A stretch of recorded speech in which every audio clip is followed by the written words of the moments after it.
এখন একটি ব্যান্ড সঙ্গীত হলে কেমন হয়? যারা নিজের দুঃখকে ছোট করে দেখে তারা শত কষ্ট বুকের মধ্যে চাপা দিয়ে হাসতে পারে। হাসির আড়ালেও তাদের মধ্যে যে কষ্টগুলো থাকে সেগুলো যে খুঁজে বের করতে পারে সে হলো তার প্রকৃত বন্ধু। আমাদের দশম শ্রেণীর আহসান হাবিব কিভাবে তার বুকের মধ্যে শত কষ্ট চাপা দিয়ে হাসছে, চলুন একটু শুনে আসি তার গানের কথা। হাসতে দেখো, গাইতে দেখো। ও গাইতে দেখো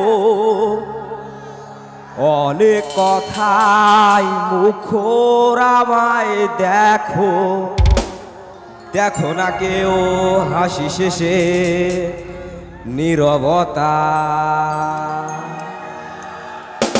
হাসতে দেখো, গাইতে দেখো অনেক কথাই মুখর আমায় দেখো, দেখো না কেউ হাসি শেষে নীরবতা। বোঝে না কেউ তো চিনল না, বোঝে না আমার কি ব্যথা, চেনার মতো কেউ চিনল না এই আমাকে।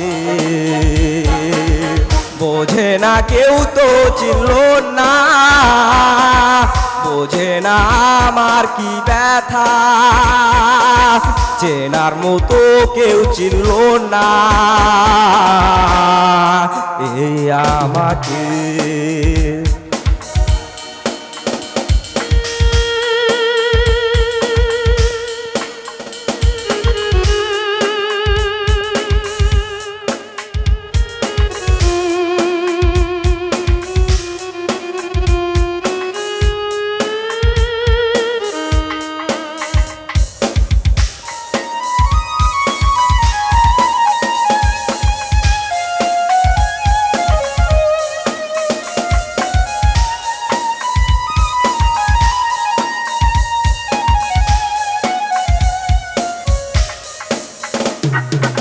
আমার সুরের বুকে কান্না লুকিয়ে থাকে, আমার চোখের কোণে নোনা ছবি আঁকে, আমার গল্প শুনে হয় আলোকিত উৎসব, গল্প শেষে আমি আধারের মতো নীরব, নিজেকে ঢেলে আমি কত সুখ বিলাই।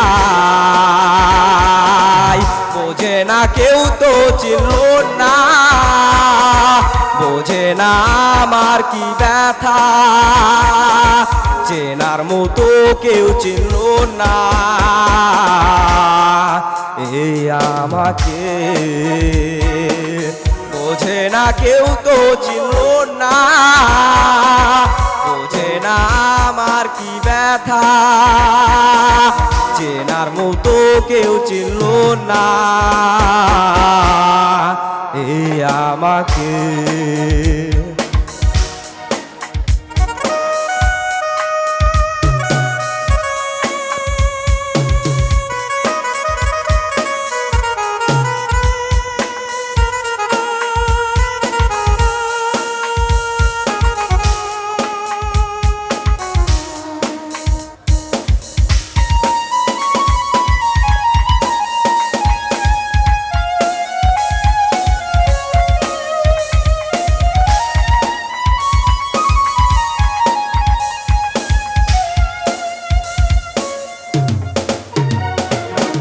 আমার গানে আঁকা নির্ঘুম অনেক প্রহর, আমায় চেনে জোনাকি চেনে নীরব শহর, ডাকার কথা যাদের ডাকেনি কেউ কাছে, নিঃসঙ্গ এ আমি পুড়েছি মমের আঁচে, আমার মাঝে আমি যেন শুধু লুকাই। বোঝে না কেউ তো চিনল না, বোঝে না আমার কি ব্যথা, চেনার মতো কেউ চিনল না এই আমাকে। বোঝে না কেউ তো চিনল না, বোঝে না আমার কি ব্যথা,